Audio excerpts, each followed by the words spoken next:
E a gente começa com esse módulo 1, cujos objetivos é descrever a estratégia de classificação de software pelo IFPUG quanto aos requisitos do produto e do projeto. Discutir a dinâmica do custeio de software, porque quando a gente fala de métricas, as métricas isoladamente dificilmente têm algum propósito.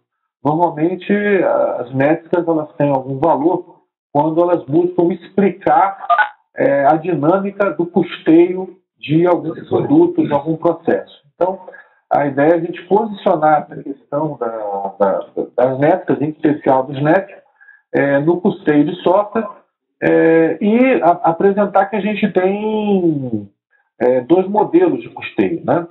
Um é a apropriação direta de custos, que é quando você mede elementos e, a partir dessa medição de elementos, se deriva o esforço, o custo, ou qualquer uma dessas grandezas que se deseja estimar ou prescrever, e a apropriação indireta de custos por rateio, onde uma fração do custo é pago de maneira indireta por aquilo que é medido.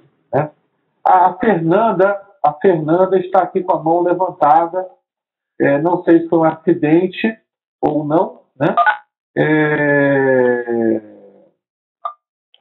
Se você quiser fazer alguma manifestação, Fernanda, por favor, sinta-se à vontade.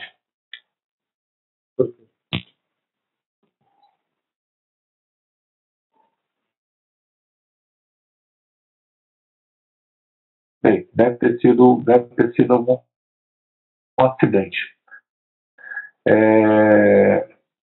Existe um recurso aqui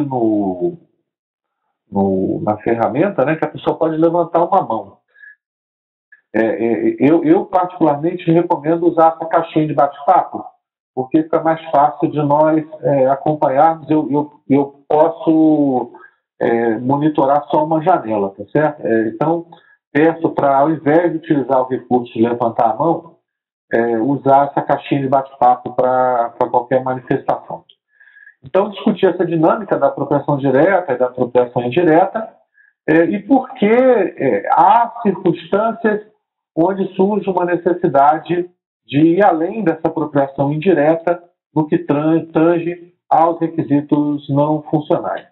E, por fim, apresentar uma proposta de solução que mede parte dos requisitos não funcionais por meio do SNAP. Né? Esse aí são os objetivos desse primeiro módulo do módulo 1. Aqui, estou olhando aqui as caixinhas, alguém está falando que não está escutando nada. Estão todos me escutando, por favor? Vou escrever aqui no texto, porque não adianta perguntar para quem não está me escutando, né? Estão todos, né? Tem um colega meu esse dia que escreveu um e-mail assim: olha, se você não receber esse e-mail, porque o nexo é muito grande, me avisa que eu dou outro jeito, né? Já estava quase fazendo isso aqui, né? Falando, se você não está me escutando, me avisa, né? Então, eu escrevi aqui.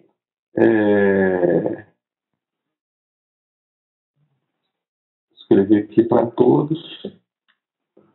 Estão todos, né?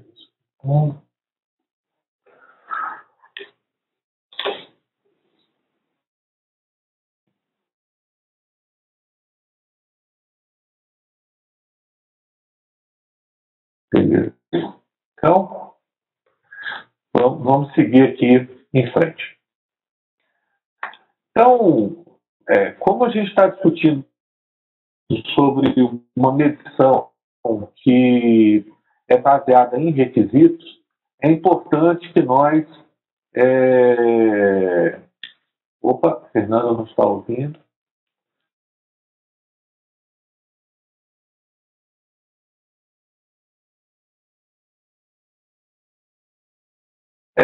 Se alguém tiver algum tipo de problema, por favor, se manifeste.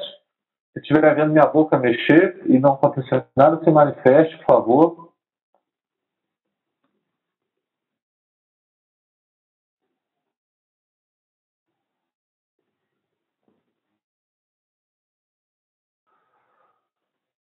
para a gente poder tomar alguma ação. Então, como a gente está falando sobre métricas que trabalham em cima de requisitos, é importante a gente, antes de seguir em frente no assunto da medição, revisitar essa questão do posicionamento dos requisitos, né? Os requisitos do usuário, eles são divididos em dois tipos. Volta e meia eu escuto manifestações por parte de profissionais que de alguma forma se relacionam com esse termo de métricas, coisas do tipo: o usuário pediu, e porque o usuário pediu é um requisito funcional. Isso não poderia ser mais equivocado. O usuário ele pede requisitos funcionais e ele também pede requisitos não funcionais. Ou então a pessoa fala: não, isso é importante para o negócio. Há requisitos funcionais importantes para o negócio e há requisitos não funcionais importantes para o negócio. Então, não é a referência de por que o usuário pediu que define o que é um requisito funcional ou um requisito não funcional. O Fernando, eu já trabalhei com Webex algumas vezes. Costuma funcionar reinicializar o computador. É uma sugestão que eu faço. Ou então trocar o computador também é outra alternativa. Eu vou pedir aqui a Carla, que está me coordenando aqui nesse trabalho, orientação sobre como eu devo proceder. Se eu devo continuar ou se a gente deve aguardar. Carla, por favor, você pode me orientar nesse sentido?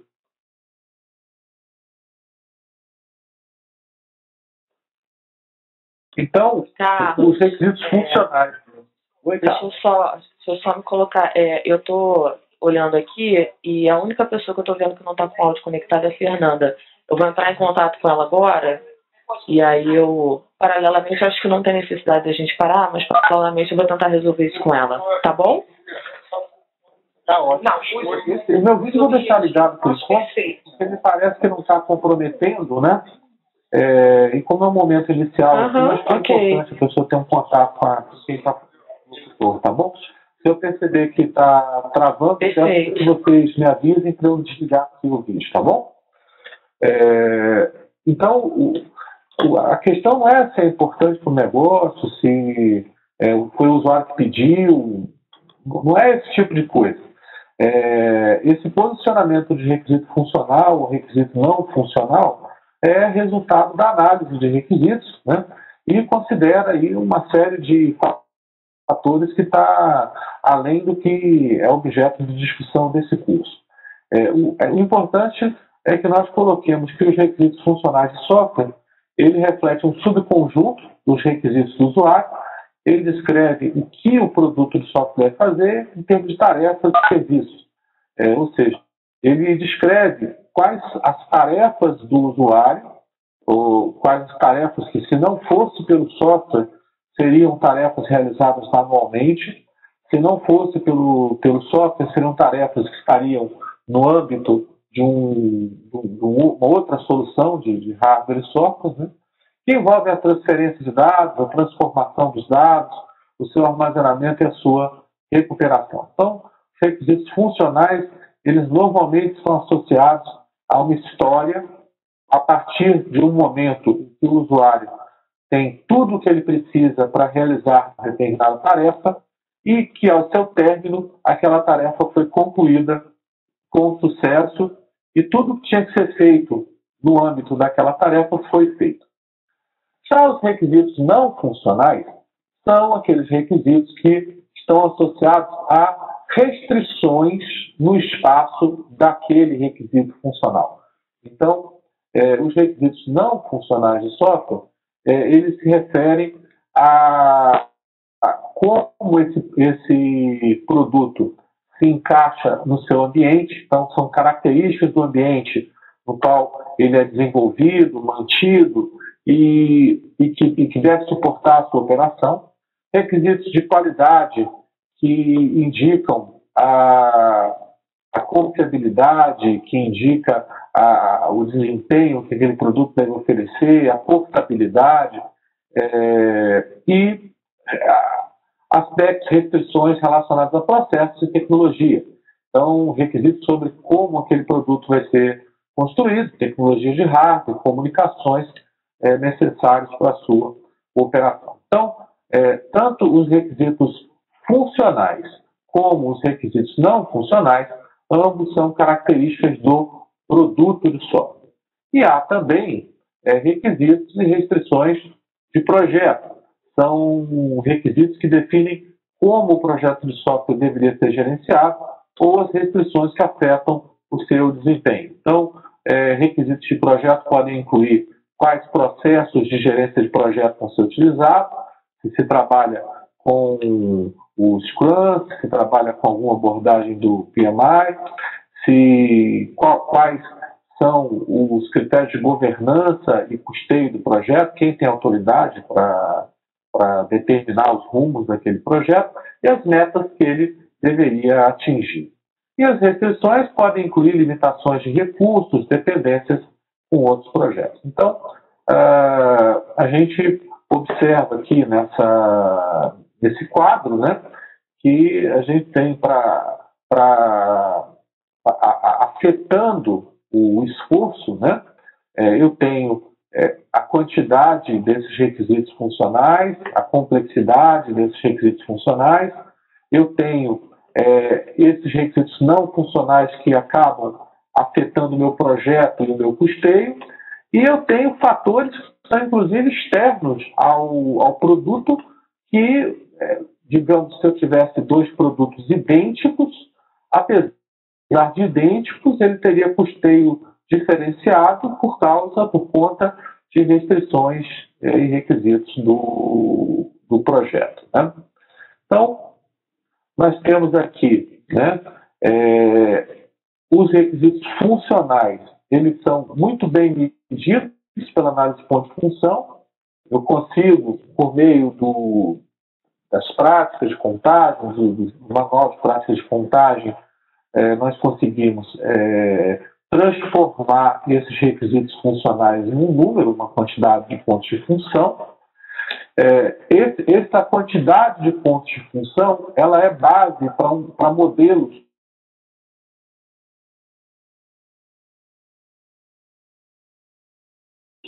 de apropriação e para um ponto de função, eu vou ter uma determinada quantidade de horas ou uma determinada quantidade de reais que, a partir da multiplicação, né, da quantidade de pontos de função e da quantidade de horas ou reais de ponto de função, eu vou ter a quantidade de horas ou de reais para aquele projeto. Como que se relaciona a configuração em termos dos requisitos não funcionais e das restrições de projeto com esse modelo de custeio baseado em pontos de função? Entra como critério tanto os requisitos não funcionais quanto os requisitos e restrições de projeto, entra como insumo para a determinação dessa quantidade de horas por ponto de função. No mercado, a gente observa que preponderantemente se utiliza a tecnologia, onde vai ser desenvolvido o produto, e o ambiente onde aquilo vai ser feito. Se é um segmento bancário, se é uma agência governamental, né?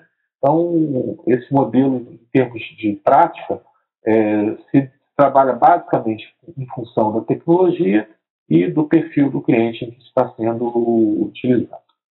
Obviamente, existe uma diferença entre o que é apurado de maneira efetiva quando se realiza aquele projeto, se atende aquela demanda, e o que é estimado ou previsto por esse modelo. Então, nesse quadro, a gente observa que cada pontinho desses que está aparecendo aqui corresponde a um projeto ou uma demanda.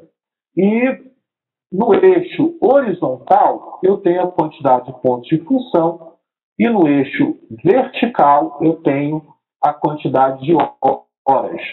A gente percebe que há pontos que estão mais próximos dessa linha azul, e nós percebemos pontos que estão bastante distantes dessas linhas azuis. Essa distância se dá pelo caráter de rateio que esses outros fatores que afetam o esforço têm nesse modelo. Então, eu tenho alguns projetos aqui que apresentaram alguns fenômenos, né, algumas características que promoveram um menor desempenho comparado com os demais, se avaliado apenas em termos dos pontos de função, né? A mesma coisa para os que estão abaixo, tiveram um desempenho melhor do que o previsto por essa linha azul, que reflete a meta de desempenho, né? Então, essa seta aqui que está apresentada, ela ilustra essa diferença entre uma demanda em particular e o que foi estimado ou previsto pelo modelo. Isso é extremamente natural, né? Esse tipo de erro é algo inerente a um modelo como esse, que é um modelo de apropriação indireta de custos. Todos esses modelos são modelos definidos em termos de probabilidade. Então, quando se coloca uma determinada quantidade de horas por ponto de função ou reais por ponto de função, o que está se colocando é o seguinte, que espera-se que, em média, esse número seja representativo do desempenho de um processo. Então, se aqui a gente fala de média, é natural que haja uma variabilidade associada a essa média. O problema mais grave é o seguinte: o quanto dessa variabilidade é fruto de um desvio de desempenho, mobilização de profissionais que não tenham uma qualificação adequada, utilização de ferramentas que não provejam uma resposta adequada, métodos que desperdicem trabalho, desperdicem tempo dissociado de uma produção ou de um benefício correspondente, né? Esses três exemplos que eu citei são problemas que devem ser abordados, né? Então, a chave é quanto dessa diferença é fruto, né, desse tipo de coisa, impacto de problemas ou oportunidades relativos ao desempenho, e o quanto que é fruto de outros fatores associados a requisitos não funcionais, fatores associados a restrições de projeto, que promovem essa diferença. Então, parte da variabilidade não representa um problema ou oportunidade a ser abordada, é o impacto de outros requisitos. Parte dessa variabilidade, sim, representa um problema, pode ser um problema técnico ou um problema de gestão. E quanto mais requisitos você pudesse agregar, mais facilmente você conseguiria segregar esse tipo de coisa. Então, quando a gente fala em medir os requisitos não funcionais, o que nós estamos querendo fazer é transformar esse modelo que anteriormente era baseado só numa única dimensão, que era a medição dos requisitos funcionais, a gente passar a acrescentar uma nova dimensão nessa dinâmica, né? Então, nesse cenário, como que é uma possível aplicação desse método, dessa lógica, perdão.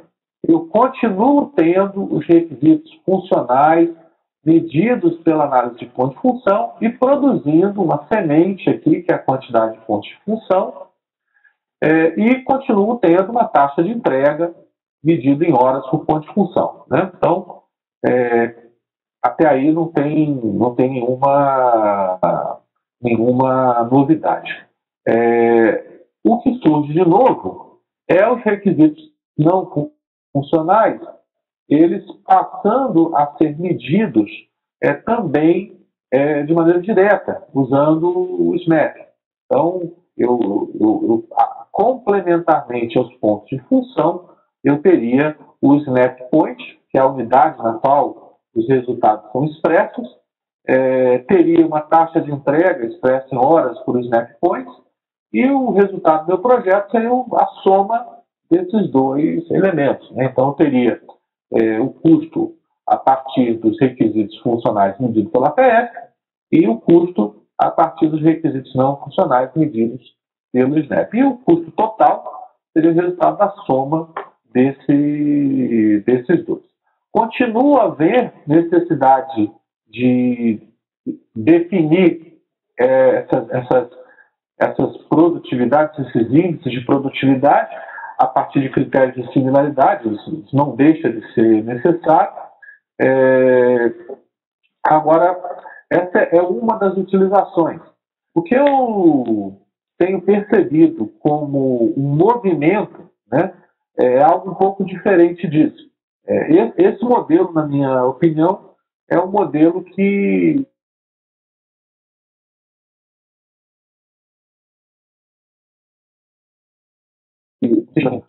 a estimativa baseada em pontos de função e Snap Points. O que eu percebo no mercado, nesse início da utilização do Snap, é que ele, na verdade, está sendo utilizado como uma solução de transbordo. O que é uma solução de transbordo? Você tem as funcionalidades que estão dentro de certas condições normais de temperatura e pressão, se trabalha só com pontos de função. Já quando você tem uma situação em que você notoriamente tem requisitos não funcionais implicando em desvios significativos nas estimativas, você entrega mais alguns pontos a partir da medição desses requisitos não funcionais. Esse tema não é um tema intrínseco ao método. É um tema que está muito mais relacionado a como o método será utilizado, né? A nossa recomendação é trabalhar com essa lógica, né? Com duas variáveis utilizando aí na definição da quantidade de horas, né? Mas essa solução de transbordo tem um mérito bastante grande. Ela é simples, né, de operacionalizar. De certa forma, a fábrica de software, ela recebe aí alguma remuneração por situações que anteriormente, sem o SNAP, teriam que ser completamente absorvidas pelo que seria medido lá usando pontos de função, né? Então eu vejo esse tipo de coisa tendo aplicabilidade para dados de código, eu vejo esse tipo de coisa tendo aplicabilidade para quando se necessita trabalhar com páginas estáticas. Então tem vários dos cenários que hoje estão abordados no roteiro de método do CISP e com o SNAP passam a ter uma solução padrão, uma solução que não é um procedimento assim local do nosso Ministério do Planejamento, né? Bem, tendo concluída essa breve introdução, a gente vai apresentar agora o framework que é utilizado para a medição desses requisitos não funcionais de acordo com a lógica do IFPUG. Antes, porém, da gente dar sequência, eu gostaria de perguntar se alguém do público gostaria de fazer algum tipo de colaboração ou algum tipo de questionamento sobre os tópicos que a gente abordou até o momento. Não, tranquilo, obrigado.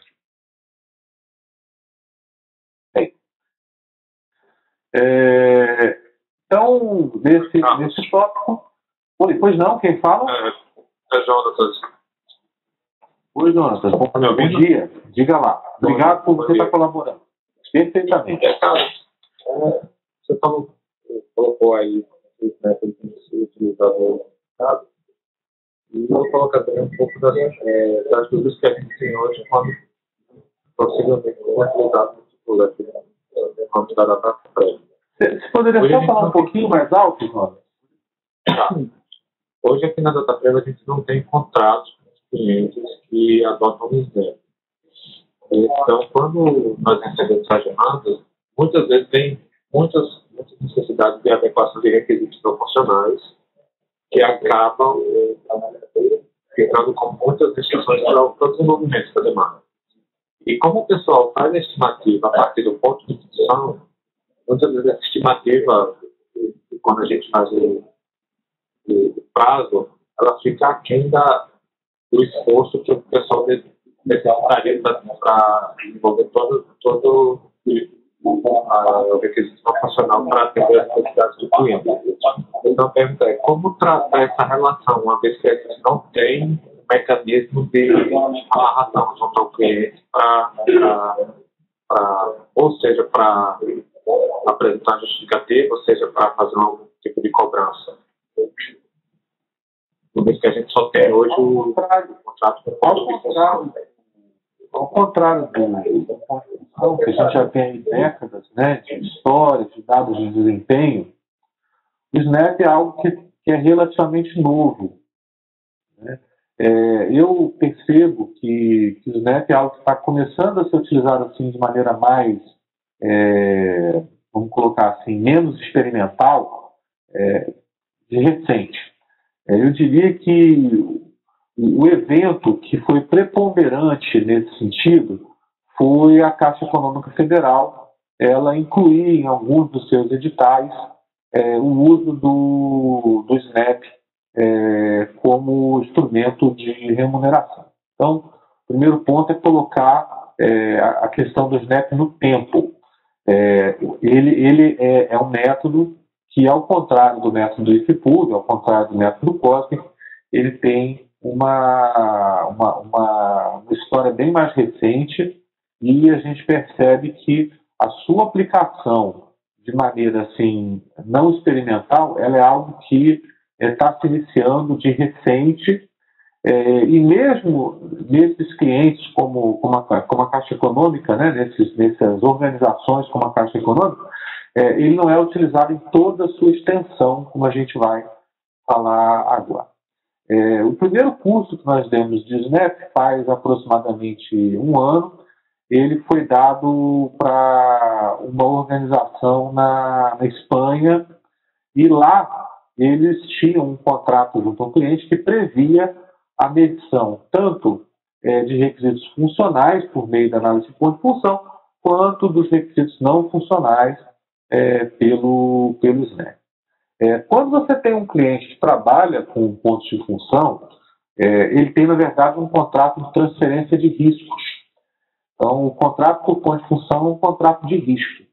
Por que é um contrato de risco? Porque todos esses fatores são ignorados na medição pela análise de ponto de função, e não são poucos esses fatores, eles, apesar de ignorados, afetam o custo. Né? Então, o primeiro ponto a colocar é que quando uma empresa entra numa relação com outra empresa, utilizando pontos de função como métrica, é um contrato de risco, não é um contrato de remuneração de esforço. Né? É um contrato onde o risco da produtividade é um risco da contratada. Né? E isso é a regra do jogo quando a empresa entra nesse tipo de relação. Né? Então, esse é o primeiro ponto. O que se recomenda em termos de governança é que esse risco seja o menor possível. Né? Por quê? Porque risco não é gratuito. Risco não é gratuito. Quanto maior o risco, maior deveria ser o seu preço por pontos de função, mais conservadoras deveriam ser suas metas de prazo, por exemplo, porque você não pode operar no prejuízo. Né? Então, esse preço médio por ponto de função, ele deveria ser suficiente para pagar a sua operação. Eventualmente, uma demanda você vai perder alguma coisa, noutra você vai ganhar. Então, respondendo à tua pergunta, essa questão da métrica e das métricas é, antes de tudo, algo de natureza do relacionamento, de natureza do contrato onde se estabelece essas premissas e o tipo de modelo para se trabalhar. Tendo dito isso, e dando um passo além, né, o SNAP ele entra como um agente para diminuir esse risco. Né? Vamos supor, por exemplo, que você tem que fazer um desenvolvimento e esse desenvolvimento ele está mais relacionado a responder a mudanças relacionadas a requisitos não funcionais do que propriamente dito a requisitos funcionais. Ou então, simplesmente não tem nenhum requisito funcional sendo incluído, alterado ou excluído. Né? No nosso mercado, devido à contratação com base em pontos de função, e não só a contratação de desenvolvimento, ou então de melhoria, mas o outsourcing dessas atividades de desenvolvimento, se criaram soluções como o roteiro de método do CISP, para você utilizar pontos de função como um meio para fazer isso. Eu diria o seguinte, na falta de alguma coisa melhor, se utilizou pontos de função além da sua aplicabilidade, o que, como consequência, aumenta os riscos. Agora, a pergunta é, o que fazer se não havia nada melhor ou mais adequado que isso?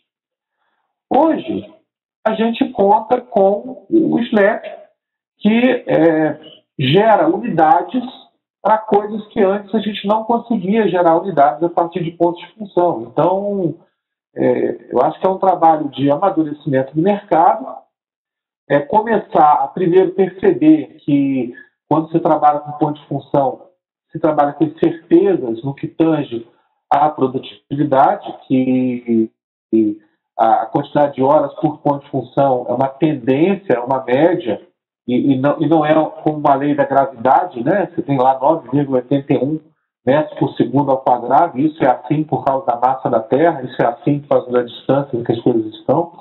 Não é isso, a taxa de entrega reflete o desempenho previsto para um processo, o desempenho médio do processo, e que a partir do momento que você começa a medir também essa dimensão não funcional, o principal benefício é você diminuir o risco associado a esses componentes que não são medidos pela análise de ponto de função e que passam a ser medidos pelo SNAP. Então, vamos dar um exemplo aqui. Né? A pessoa tem que mudar alguns atributos do banco de dados.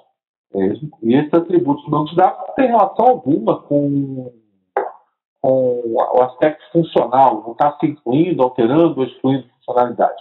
Com o SNAP eu consigo gerar pontos para isso. Então, eu vejo que uma estratégia interessante para começar a utilizar isso são situações de transbordo. São aquelas situações onde você tem determinada funcionalidade que é um ponto fora dessa curva e com o SNAP pode fazer uma medição, né, dessa situação. Nesse edital da Caixa, por exemplo, quando você tinha uma situação de transbordo dessa, você media os SNAP points e tinha um fator de conversão para cada 3 SNAP points, ia se pagar equivalente lá a um ponto de função. Né? Quem tinha feito a pergunta mesmo? Alô? Jonathan. Oi, Jonathan. Eu consegui abordar a sua pergunta, Jonathan? Sim, entendi. Né? Então, quando você trabalha com função, não é de risco. Né? Oi, Cadu. Oi, quem está falando é Jonathan ainda? Não, é o Pires aqui da Data Breve. Tudo bem, Cadu? Opa! Você se lembra de mim? Porque agora eu estou em Florianópolis. Privilegiada, essa terra é muito bonita. Mulheres daí, então, são lindas. Mas o Rio continua lindo. Cadu, deixa eu só colocar uma coisinha. Eu concordo com você plenamente que a gente deve começar pelo transbordo e tudo mais, mas um ponto que eu acho é que a gente pode começar usando o SNAP, tá? Para você exatamente estimar prazos, tá? Porque não só é questão de você cobrar, mas é a questão de você, por exemplo, você contrata um projeto e você tem que estabelecer um prazo. E o Snap, inicialmente, vai ajudar muito em você dizer que, se for baseado em ponto de função, né, você vai levar tantas horas. Mas tem um transbordo, tem alguma coisa do Snap que é tantas horas.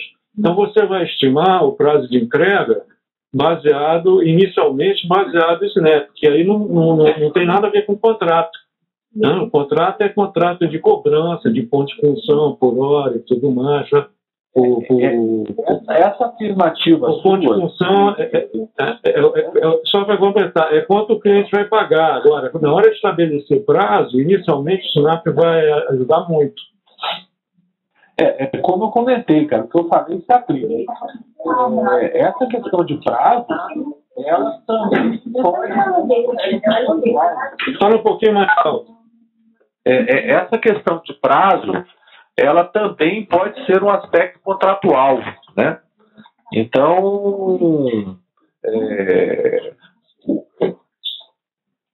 você ter um prazo diferenciado do que é definido como meta do contrato também depende desse contrato deixar espaço para isso, entendeu? Uhum. Então, se é um tópico que é definido na regra de relacionamento, né? De tal forma que o prazo é acordado entre o cliente, o fornecedor, conforme. Se é uma coisa que está em aberto, né? Eu concordo com você, né? É algo que depende desse tipo de coisa. Como vocês vão ver aqui, o Snap tem um fator que dificulta um pouco a sua proliferação. Ele é extremamente trabalhoso de se usar. Vocês vão ver que contar ponto de função é muito simples. Já quando você vai fazer a medição em Snap, é um negócio um pouco mais trabalhoso. Eu não vou dizer complexo, porque não é, mas é mais trabalhoso. Tá, excelente. Eu queria agradecer pela participação dos senhores. Alguém tem mais alguma colocação que queira colocar?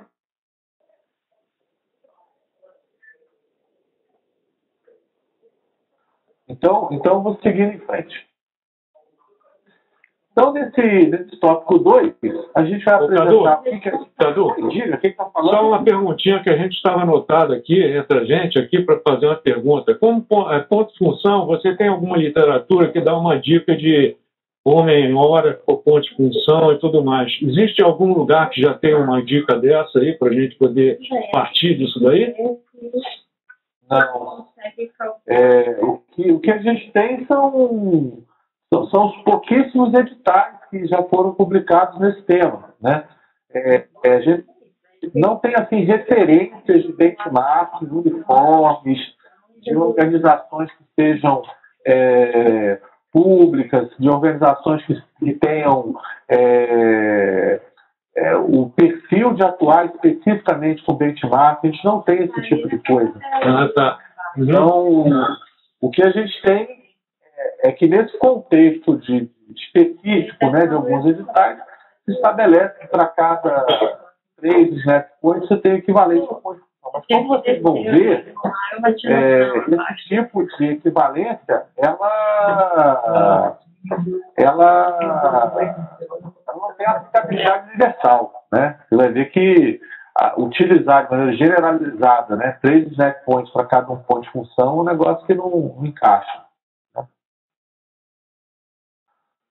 Então, o Snap é algo que ainda está em processo de, eu vejo até de amadurecimento, né? Por exemplo, dia 29, hoje é dia 9, então há menos de 10 dias atrás, surgiu a versão nova do manual com algumas pequenas mudanças, né? Alguns incrementos, na verdade. Nada que mude radicalmente o que foi colocado antes.